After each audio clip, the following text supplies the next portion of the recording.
Imagine a social hierarchy has 10 levels. I don't care what hierarchy you're in. Most people's hierarchies are actually quite small. They sort of consist of the people that they compare themselves to, which is a strange thing too, because one of the things that you see happening with really successful people is they actually don't get a lot happier and a lot less unhappy as they climb the broad social ladder, because the people they compare themselves to change. And so I can tell you a funny story about this. So I know this guy. I worked with him for a long time. His name is Deo Resi. And he's a hell of a guy. He's like 6'7", and he's like really charismatic, and he's been pretty successful. He built this company in San Francisco called Founder Institute, and it's only one of many things he's done. And it's operating in 165 cities. It's a school to teach people how to be entrepreneurs. He's trying to export Silicon Valley what would you call it, know-how, technological and financial, to the rest of the world. And in like 5 years, he built 165 schools, not physical schools, but school-like organizations around the world. And like, go try that. Like, that's really hard, Just to build one is hard, but to do that in multiple languages all over the world, it's bloody well impossible. And then at the same time, he built his organization, started 2,500 successful companies as a consequence of building this school. That's pretty good, and he was having a rough time and was talking to me on the phone about he wasn't so happy about what he'd done with his life. And he said, geez, I compare myself with my roommate, and I've hardly done anything. And his roommate was Elon Musk. It's like, I just laughed at him. I thought, geez, really? That's what you haven't done anything compared to Elon Musk, and you're depressed about it. It's like, yeah, well, you and the rest of the planet. I mean, look, what did Musk, what did he do? He invented an electric car. That's impossible. And then he made it work. That's impossible. And then he built an entire infrastructure to charge it, and that worked, and that's impossible. And they're good cars. And then he made them faster than any cars have ever been, and cheap, and so that's impossible. And then that wasn't good enough, so then he decided that he would compete with NASA, which is impossible, and build rockets at 1/10 the price they were building them, except bigger.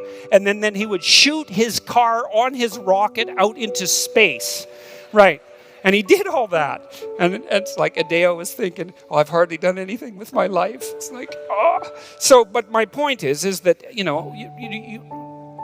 primates of our type sort of have a group size that we think about as our group of about 200 people. So like on Facebook, for example, the probability that you're in something approximating reasonable, constant communication with more than 200 people is low. You just don't have the time, and you can't keep track of it. So our natural group is something like 200, and our groups tend to fragment when they get bigger than that. And that's also associated, by the way, with cortical size. You see this in primates, is that as primates develop larger brains, the group size that they seem to be able to manage also increases. And that might be part of the reason why they develop larger brains. Who knows? But anyways, it's about 200 people. And the problem is that as you get more successful, say, in the global hierarchy of 100 million people, the 200 people that you compare yourself changes. And so that you end up with $100 million, and you're not very happy because your $50 million yacht is like 20 feet shorter than your friend's, $150 million yacht.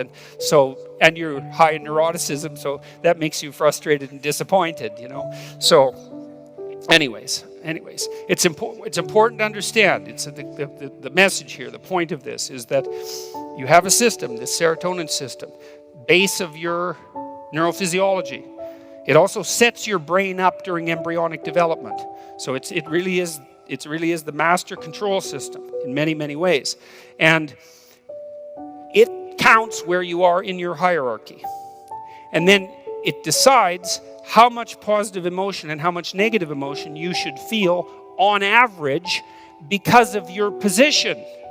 And so like if you're let's say number 1 is at the top and number 10 is at the bottom. So you're number 10, you're barely clinging to the bottom of reality. Your brain says, look, it's dangerous where you are at the bottom of the hierarchy. You don't have a lot of friends.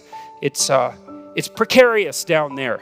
And so that means any little thing that goes wrong, any little error you make, that might be the end of you. And so you better be on guard and alert. And if something small happens, it better hurt, because it might be the straw that breaks the camel's back. And there's nothing pleasant about that. Like, of course, why would there be? Why would there be anything pleasant about a process that magnifies everything negative you feel about anything that might be wrong? And not just on one small dimension of negative emotion, not just anxiety, which is bad enough, but anxiety and the pain-related emotions. So pain-related emotions are pain, obviously.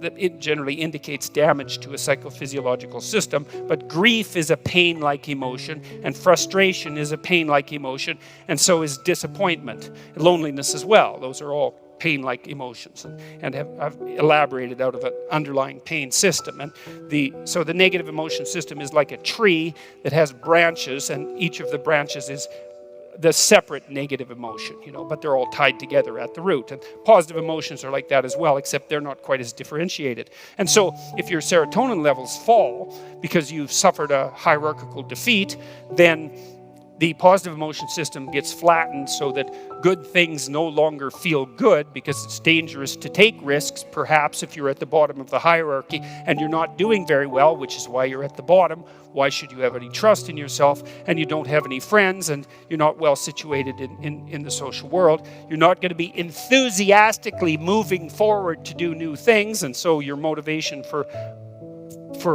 engaging in life declines, and it can decline pretty much to zero. If you see people who are seriously depressed, they say, well, I can't even listen to music anymore.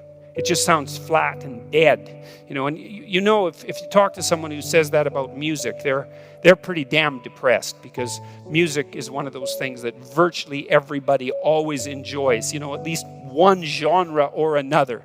And the depressed person will describe even that the sensory quality has changed. And then they also say they're absolutely overwhelmed with negative emotion. And so, okay, so that's a good thing. So that's a good, very interesting thing to know, is that the manner in which one of your fundamental neurochemical systems is tracking your position in a hierarchy is crucial to the maintenance of your emotional stability.